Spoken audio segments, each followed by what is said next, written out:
Anyway, thanks. I'm sorry it's so late, and I'm sorry I'm also going to be a bit academic as well as crafty. But I just wanted to start by going back to a very famous work of Michael Polanyi, writing in the 1950s and early 60s, very important book called Personal Knowledge, and then later The Tacit Dimension. And in The Tacit Dimension, Michael Polanyi argued that we can know more than we can tell. And what he meant was that, that there's a whole reservoir of what he called personal knowledge, which is embedded in craft activities, in the work of skilled practitioners, which we can't actually talk about, which we can't tell. And by telling, I think Polanyi meant that it cannot be articulated and cannot be specified. But the fact of the matter is that craftspeople jolly well can tell, and they can, and they do, as many anthropologists know, at very great length. They tell of what they do in stories, in myths, in songs, and in the practice of the craft itself.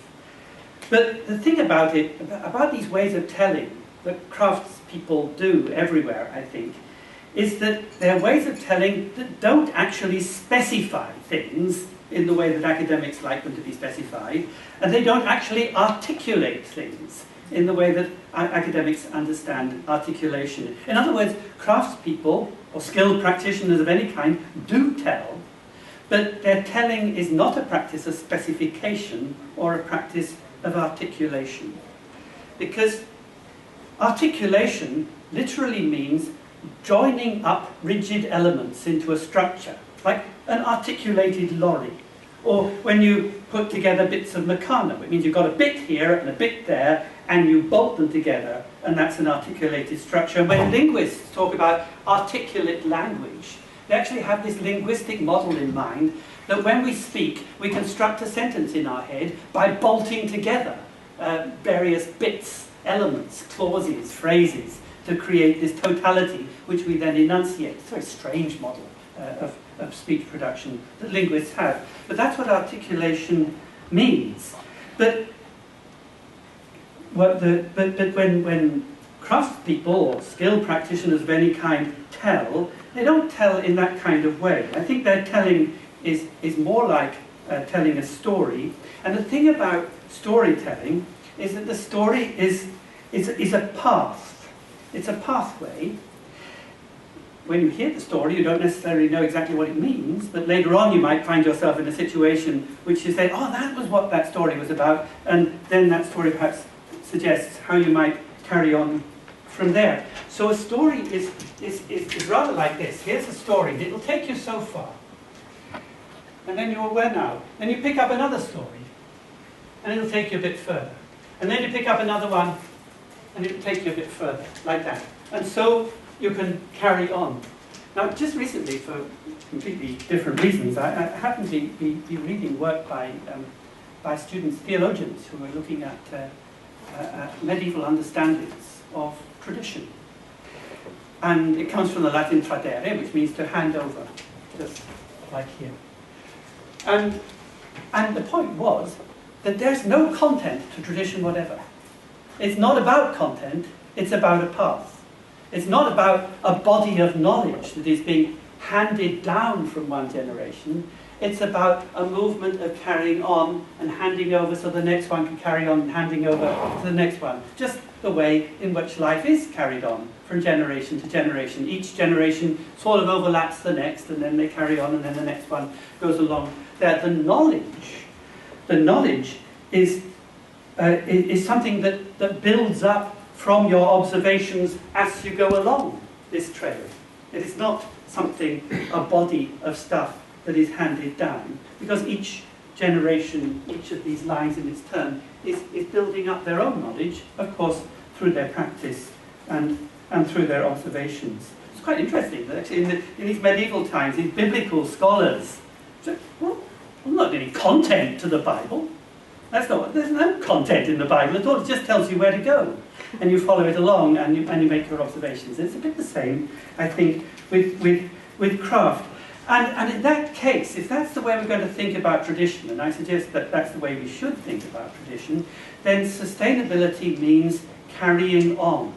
It means, well, I've used the word perdurance, being able to carry on through. It doesn't mean anything about handing down a strict body of knowledge, doctrine, corpus of rules, whatever. It simply means being able to keep on going. And as the other sort of thing I would like to add to that is that we often say, because of the predicament we need a new way of thinking about things. But actually it's a very old way, because it was the way that was actually prevalent before the early modern Renaissance and early modern period, and would have been taken for granted by everybody at that time. So this is, of course, exactly what happens when you make a basket, or with any other kind of woven structure.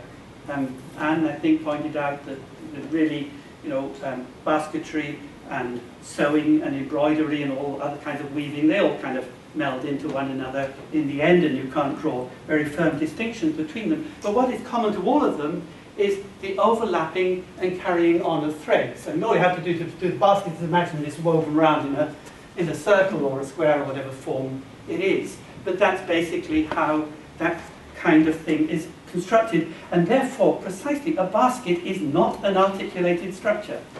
It is not joined up from pieces, but it's carried on from overlapping threads, and its coherence then is something that grows with the making. It's not given before you start. So a basket is not an articulated structure, but weaving a basket is a practice of telling, because telling does not mean, as Polanyi thought, articulation, joining up parts. But then if the basket, remember that the Polanyi was thinking of telling meaning, on the one hand articulation, the other word that he kept using was specification, that if you can't tell, you can't specify things. And I think too that would be true to say that the materials are tremendously important for makers. The people who just look at objects and a lot of people who analyze objects that don't seem to notice the materials at all, but it's actually the materials that are important. But materials resist specification. If you try to specify what a material is, it always turns out to be almost impossible, because they're so variable, they're so heterogeneous, they're changing all the time, they're always undergoing transformation. You try to pin a material down and say that's what it is, and it goes and changes and becomes something else. You cannot pin materials down, and that makes them very hard to specify, because materials, at least in the hands of a maker, surely materials are what they do. They're not what they are, they're what they do. And you find out what materials are as to what they do by working with them and seeing what will happen. In a way, I think, to ask what a material is, what is this material, what is that material, it's kind of like posing a riddle. Actually, that's what again, medieval people used to always be doing. They'd say, what? They'd give the material a voice and say, I shine ever brighter under running water and will become as thin as you like. I yellow and gleam. What am I? The answer is obvious to anybody who's panning for gold in a river. And it might be the same. We might imagine the riddle. I'd say, what is if I were a practitioner, I might say, remembering what I think Mary told us about, pummel me and I'll split. What am I? Black ash. So, and then the answer to the riddle, you see, is actually found by turning towards the world and saying, what does this? What gleams, yellows and gleams? Oh, that's what it is. What splits when you pummel it? Well, that's what it is. You don't actually have to name it at all. And this is what I took the point about Anne Morel's sort of tirade against our passion for naming everything, that actually, in a way, that gets in the way of our really knowing things and observing things for what they are. To know the name of something, our knowledge gets in the way of our own observation of it. And in that sense, what we need to be able to do as makers and as users too, is to treat, to give materials voices, but treat those voices as riddles that are always challenging us to look and see what can we find in the world itself, and then to be advised and counselled by what we find there, because the word riddle shares the same etymological root as to read. And to read, in the old sense, is not to read a text as we're used to, but actually to be advised, to take counsel, to pay attention to things and listen to what they are telling us. That's why Ethel the Unready was completely useless as a king, because he failed to take advice from anybody. He didn't read, so he was unready. That's another story. So then if we look at materials in that kind of way, then again the sustainability of materials is a question of how they can carry on, of ensuring that they've got a future life for those materials, which means we have to think of those materials as living in the first place. We have to think of them as a crop, as something growing in the ground, like willow or trees of different species, and think about how can these species, how can this life that's in this material, how can it carry on? So, listening to the presentations today, I began to think, or I thought of this before actually, I didn't begin to think about it, but I was thinking about the maker, in this case a basket maker, any other sort of maker, as something like a go-between. That the maker is not imposing some kind of design on the material out there, but is in between all the different materials that you're working with, and bringing them together, creating some kind of sympathy between them. I was tickled when Rehema put up in one of her slides, and there was a quick mention of Audubon's birds. I don't know if you know about Audubon's birds. It's this amazing book of North American birds, one of the biggest books in sort of metric size ever produced. And the extraordinary thing about Audubon's book of birds, this is in the middle of the 19th century, I'm not quite sure of the date, was that every bird was illustrated at life size. And this created a number of problems for Audubon, particularly with birds that had long necks, because then you had to have a huge book in order to get some of these books. So what he did, and that's actually on one of the pictures that Rehema showed for a particular bird, the poor bird, his neck gets sort of scrunched over and he ends up looking down at his feet so that you can get the thing within the dimensions of the page. And I remember hearing an art historian give a very learned presentation about his book and talking about the pictures in this book as representations of birds. And I wanted to say to them, no, they're not representations of birds, they're the birds themselves, squashed. We all, in our childhood, produced books of squashed flowers, right? You squash the flower and you put it in the book. Would you then say that your squashed flower in a flower book is a representation of a flower? No, it's the flower itself that's pushed down. Well, you can't actually do that to birds, so Audubon painted them instead. But I think the idea is that on the page he had the actual bird, not some kind of proportional representation of it. And the whole point about having them at full scale is that this wasn't a sort of, wasn't a matter of projecting an abstracted form with its dimensions calculated one way or another, but it was actually a matter of working with the real living thing.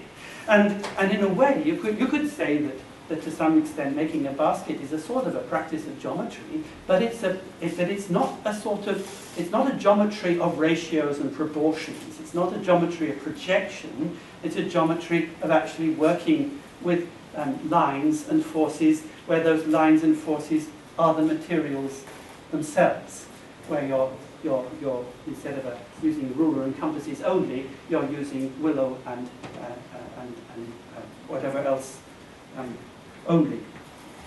So the basket making is in that sense a sort of practical geometry, but it can only be done at full scale.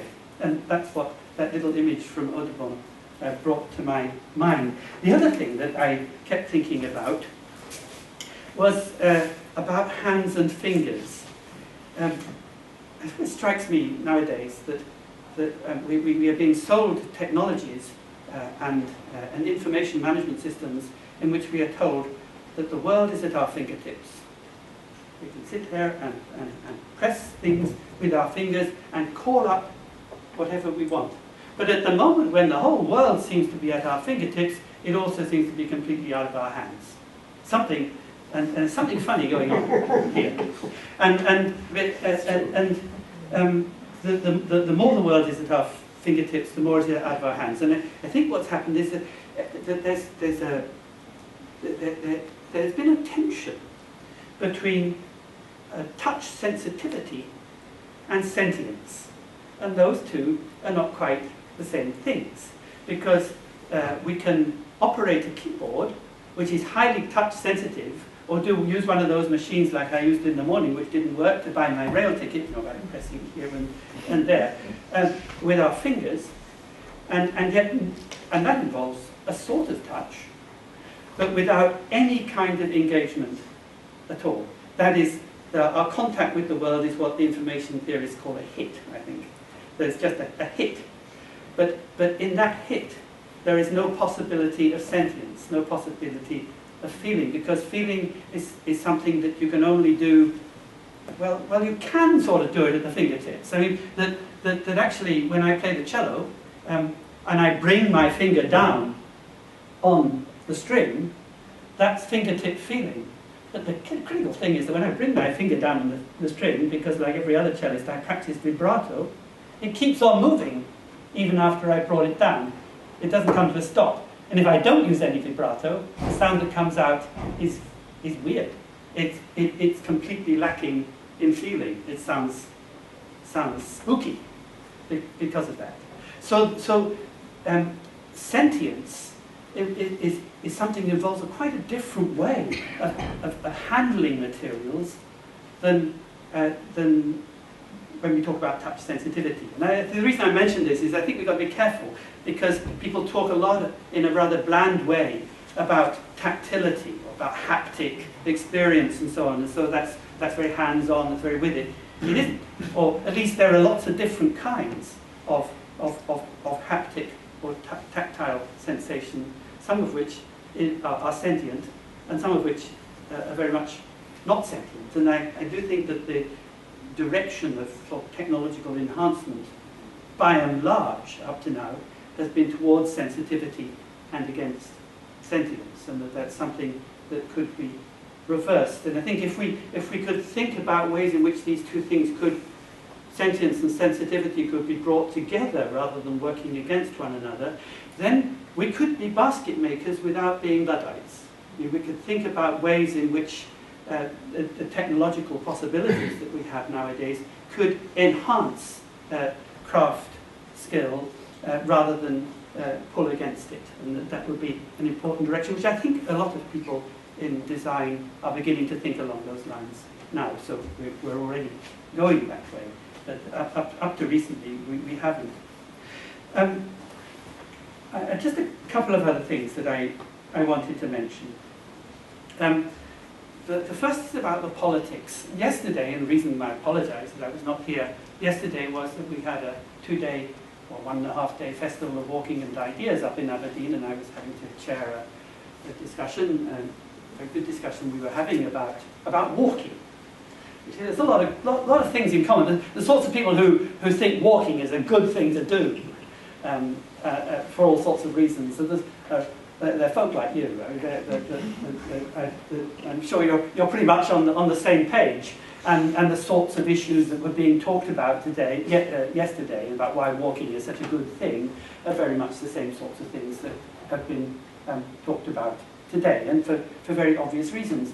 But one of the issues that came up, particularly because one of our contributors was a very distinguished writer from Palestine, where it's getting quite difficult to walk because of the security problems and land appropriation and so on, is to what extent this kind of activity can be a form of political resistance. To what extent is it a politically charged act?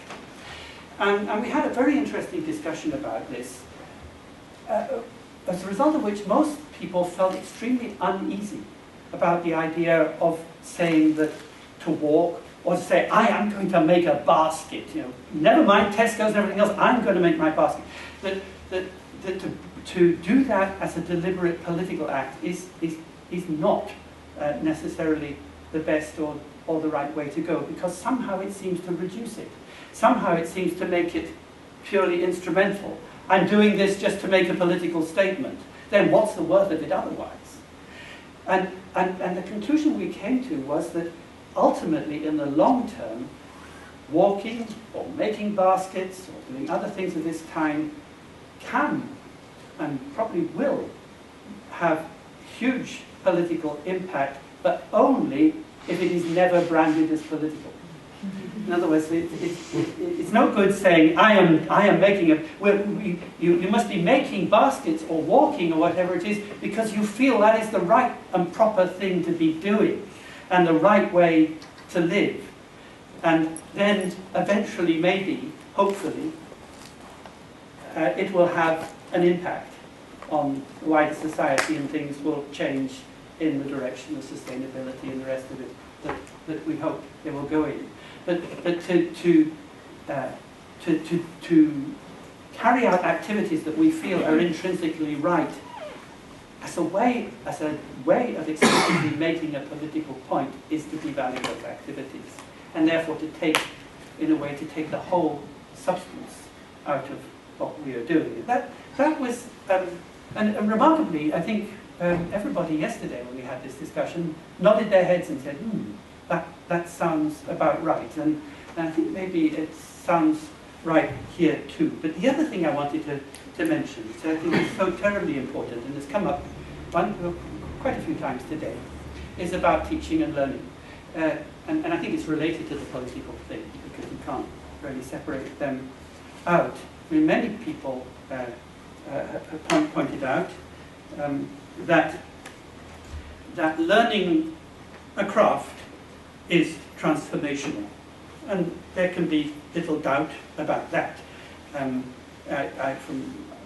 my own experience, I would say the same thing about learning to play a musical instrument. Very similar kind of thing. It transforms you, it makes you a different person, you discover things about materials, about form, about yourself as a person, about possibilities of being that you wouldn't otherwise have known before.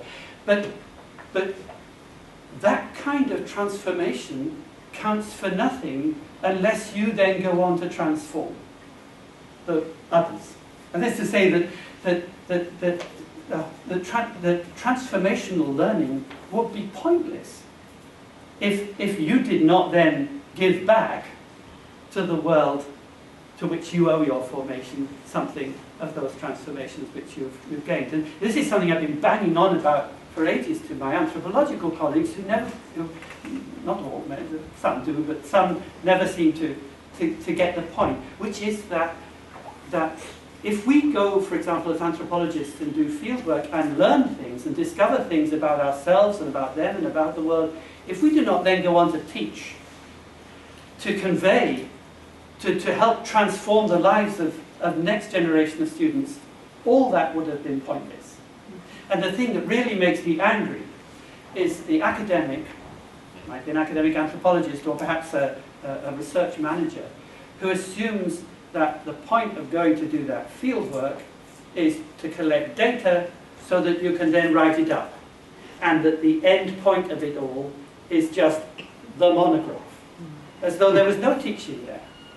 Then that devalues, to my mind, the whole exercise. So just as I think the point I'm making is that it's fairly obvious in the case of a craft skill like basketry or of playing a certain musical instrument, you go to study with a craft master, you develop the skills, you make beautiful things, and then as a very skilled person, the next generation of people hopefully will come to you and you will teach them, and so it will carry on. And that is the way in which any tradition, academic or non-academic, or practical or, if you can make that distinction, is the way in which any tradition is carried on. And I think that's the way in which we should work. But the implication of that, I think, is rather crucial. And that is that, that thinking about craft and thinking about skilled practice gives us a way to think about knowledge, practice, politics, and education in general, in the round, in every possible field. And that's why I always feel a little bit uneasy whenever people say, if there are discussions about, where is there a place, is there a place for traditional craft in our modern world? Well, let's just sort of carve out a little niche where we can put them. Just as, in these discussions about whether there's any room for the humanities anymore in our modern world, well, maybe they help with the creative industries, so we'll keep a little place for them and have a little tiny bit of funding for this. So we'll just hang on to the humanities as a badge of civilization, or because we need nice to be able to go to the cinema from time to time. I have some books to read. And it would be, I think, a disaster for craft if we were to capitulate to that way of thinking and say all we need to do, or what we should try to do, is to carve out a little niche where it can survive as a sort of decorative ornament to a culture that is otherwise devoted to the business model. I think what we should be doing is using craft as a way in to think through fundamental ideas about what knowledge is, why we need it, how we should transmit it, what we mean by tradition, and how that relates to politics, education, and the state. Because the craft, just like dance, music, many other fields of practice, should be right at the center of it, rather than something on the margins. But that's what I think about it. Anyway, thank you very much.